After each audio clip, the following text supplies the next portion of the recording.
One of the fantastic features of a ring sling is that you are able to wear it on either shoulder. I find that most women who are right-handed like to wear the rings on their right shoulder. Women who are left-handed like to wear the rings on their left shoulder.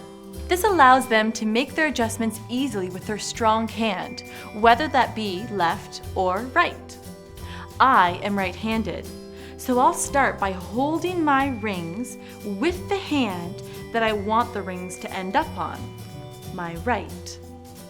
Now I'll put my spare hand, or my left arm, through the sling and pull it up and over my head so that it lays like a sash.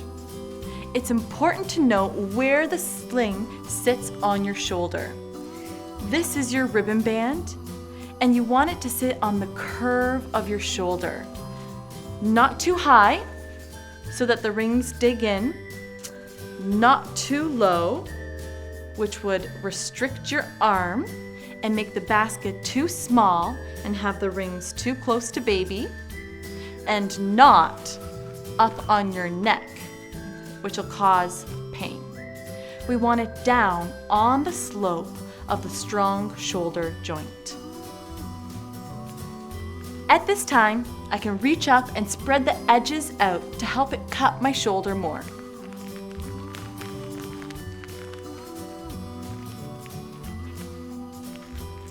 This will widen the fabric that is spreading across my back. Before we put baby in, there's just a couple more preparation steps. First, I'd like to distinguish now that we have a tail from which we pull to make our adjustments to the sling, and a basket or nest that the baby is going to sit in. Next, open up the front rail of your basket. I slip my fingers between the two rings to keep them open and pull out the front of my basket like that. I want to make this basket of fabric really big so that I have a lot of material to work with. If it's too tight, it'll be more difficult to get baby in. So let that front rail sit as low as your belly button. The center part of the sling can be pulled out as well.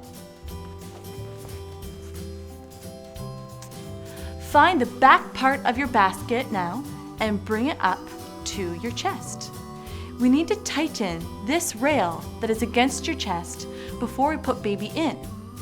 A wonderful tip to do this is to hold on to your two rings when you tug the outer or back part of your tail. We do this so that the ribbon band doesn't move from our shoulder and the fabric within our rings doesn't fold over on itself. If we don't hold on to our rings, this is what will happen. The ribbon band has moved down from my shoulder and the fabric has folded over in my rings.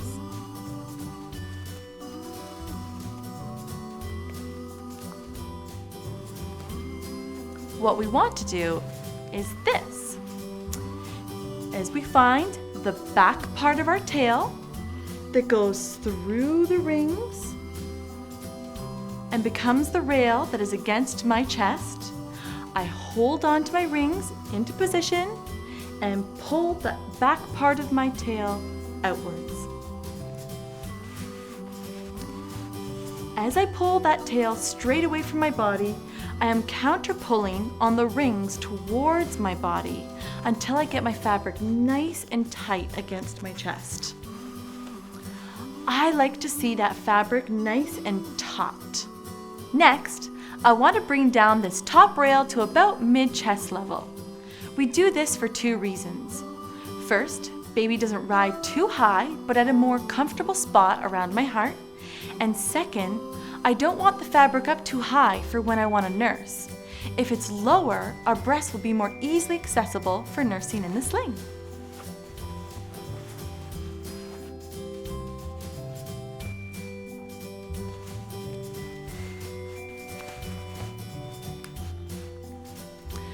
I want to make certain that the fabric at my chest is nice and flat and that there is no bunching. This makes certain that I have all of this fabric available to bring up over baby.